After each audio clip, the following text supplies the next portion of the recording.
poet is farmers. simply one who's made a profession and a lifestyle of being in touch with that. Most people have to be concerned with other things. They get themselves involved in economic and other activities, or you're drafted into a war that isn't the one you're interested in. And how to hold to this umbilical, you might say, on those circumstances, that's a technique each one has to work out for himself somehow.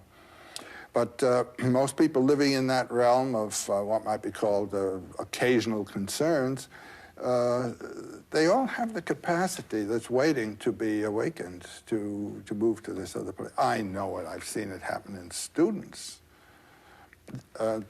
Wonderful way of teaching we had at Sarah Lawrence, where I taught for 38 years. I'd have an individual conference with every one of my students at least once a fortnight for half an hour or so. And there you're talking on about the things that students ought to be reading, and suddenly you hit on something that the student really responds to.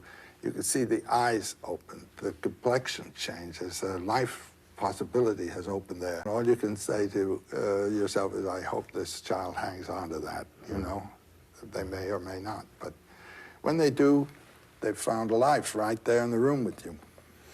How would you advise somebody to tap that spring of eternal life, that joy that is right there? Well, we're having experiences all the time, which may, on occasion, render some sense of this, a little intuition of where your joy is. Grab it.